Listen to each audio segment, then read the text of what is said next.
Mesdames, Messieurs, bonsoir et bienvenue dans Éclosion. C'est un homme généreux, doté d'un esprit créatif. Elvis Ompana considère sa profession comme étant un métier noble, adapté à sa personnalité.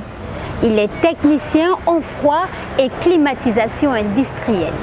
Découvrons-le.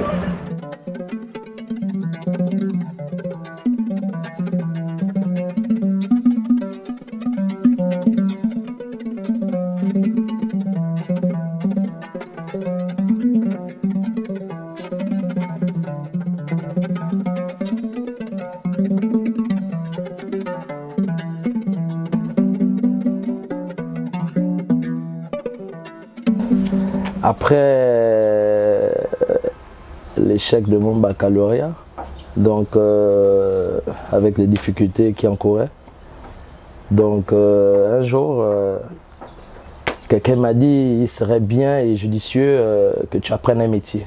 C'est vrai, la formation, c'est vrai que avoir un parcours scolaire, aller à l'université, etc., c'est bien, mais il est mieux quand même pour ton âge et pour les responsabilités que tu incarnes, donc il serait mieux d'apprendre un métier.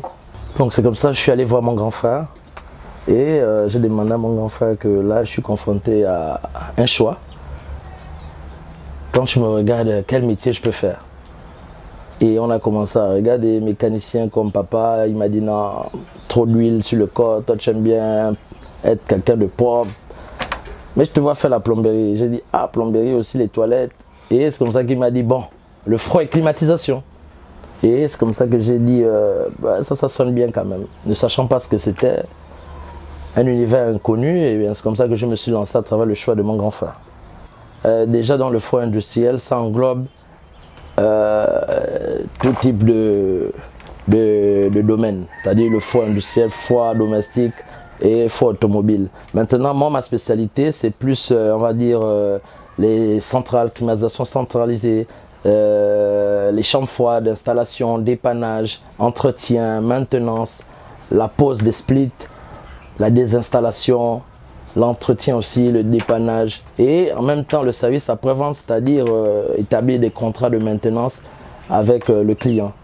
Ben, mon parcours scolaire, j'ai fréquenté au lycée d'application Nelson Mandela et après le lycée, j'ai fait une formation précisément à Basile Ondimba et j'ai obtenu mon diplôme, donc mon CAP dans le domaine du froid et la climatisation industrielle. Et après ça, j'ai travaillé pendant un certain temps à Sogafrique, voilà. Et après de Sogafrique, ressentant ce besoin, cette envie d'être entrepreneur, je me suis lancé dans les démarches administratives et en même temps aussi suivre des formations dans l'entrepreneuriat pour avoir une idée un peu plus approfondie et savoir réellement quel était ce monde-là, le monde de l'entrepreneuriat. Donc je me suis lancé et puis après avoir regroupé tous les documents, je me suis lancé à mon propre compte. Et puis, j'essaie de faire mon petit bout de chemin. C'est vraiment pas facile, mais bon, on essaye de vivre de notre passion.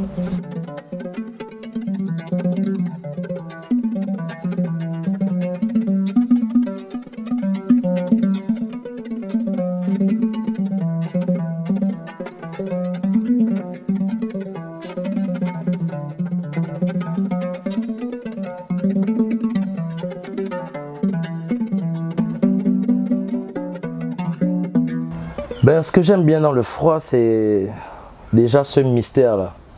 Ce mystère de conversion. Comment l'air chaud passe à l'air froid, comment le froid arrive à donner de la joie de vivre, à donner le confort à la personne qui utilise l'appareil, donc le split.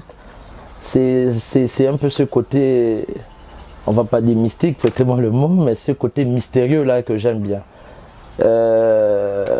Prendre un appareil neuf, l'installer, dépanner, venir après un coup de fil, ne sachant pas quelle est la panne, mais arriver face à l'appareil et tout de suite les sens s'ouvrent et résoudre le problème en un laps de temps et satisfaire le client. Vraiment, c'est cette joie-là de savoir qu'au fur et à mesure, puisqu'on ne maîtrise pas tout du coup, au fur et à mesure, les années, l'expérience ne fait qu'entrer et puis satisfaire les clients, c'est tout ce que je trouve de beau dans ça. Dans le domaine de l'entrepreneuriat, surtout quand on est technicien en froid et climatisation industrielle et qu'on aspire à travailler pour des grandes structures ou des grands chantiers, il y a le facteur temps à l'intérieur. C'est-à-dire, on ne travaille pas comme si on avait la liberté, non. Dans les grands chantiers, il y a le temps. Si on te donne un délai de 2 semaines pour installer, je prends un exemple, 15 splits, tu dois être dans les temps. Donc déjà, cette qualité-là, moi je l'ai. Et je sais m'organiser dans mon travail, respecter les délais. Et pas seulement que respecter, mais aussi réaliser des tâches de façon conventionnelle. Pour mon père, qui est, on va dire, mon modèle dans le domaine technique, mon père a été très content, très fier de mon choix. Même si au début, pour la petite anecdote, il m'a fait quelque chose qui m'a beaucoup marqué. Je me souviens le jour de l'examen à Basile Ondimba. Je suis venu voir mon père et j'ai demandé, papa, oui, on m'a demandé le matériel pour passer l'examen.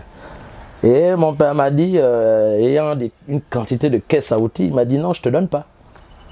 Tout de suite, je n'ai pas compris, je n'ai pas percuté. Il me dit non, mais le matériel, c'est comme si c'était. Tu me demandais ma femme. Passe-moi ta femme. Non, mais après, je suis resté sidéré. Et puis j'ai dit bon, tant mieux, j'ai vu maman et elle m'a remis des sous, j'ai acheté le matériel. Et à l'instant T, j'étais un peu fâché. Mais après, j'ai compris la leçon, la morale de ce pourquoi il avait refusé de donner le matériel. Parce que dans le domaine technique, l'outillage est très important. C'est grâce à l'outillage qu'on arrive à réaliser des chantiers, à dépanner, à avancer plus rapidement dans le domaine technique. Mais sans matériel, vraiment le technicien il ne peut pas faire grand chose. Et le fait de m'avoir, entre parenthèses, refusé le matériel, c'était pour m'amener à acheter pour moi. Et avoir l'amour que acheter un tournevis peut susciter.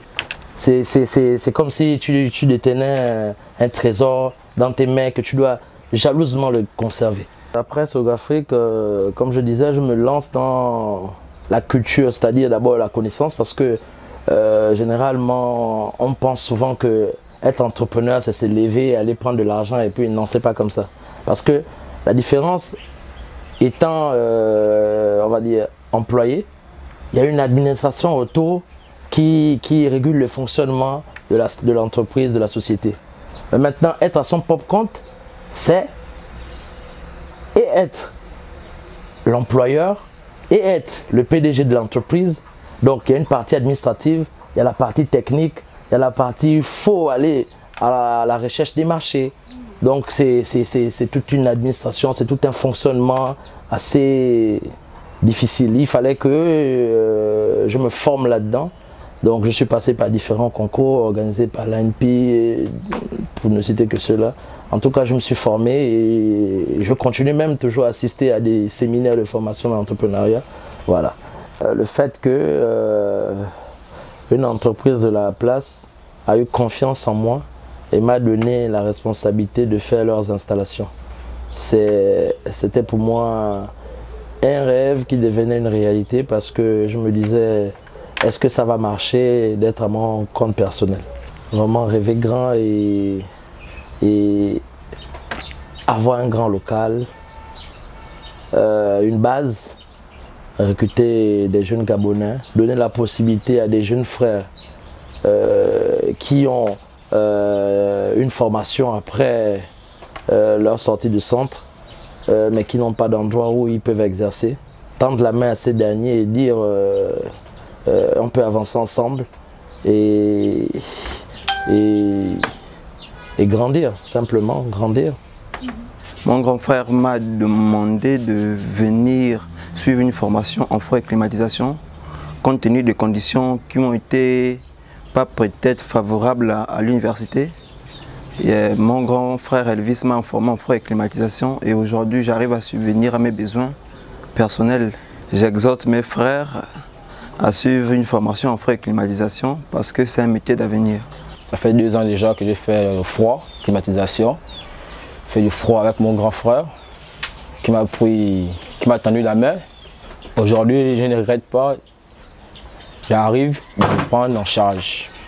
J'aurais simplement à dire aux autorités gabonaises, aux parents, aux chefs d'entreprise,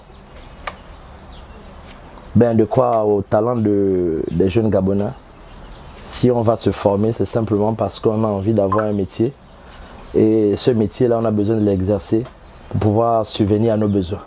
Donc, croire en nous et nous donner l'opportunité de nous exprimer, c'est-à-dire en travaillant. Outre la pause, Elvis assure le dépannage et l'entretien de vos installations frigorifiques et de conditionnement d'air, avec pour seul mot d'ordre la satisfaction de la clientèle. Madame, Monsieur, nous sommes arrivés au terme de votre émission. Donnons-nous rendez-vous très prochainement pour la découverte d'un autre talent d'exception.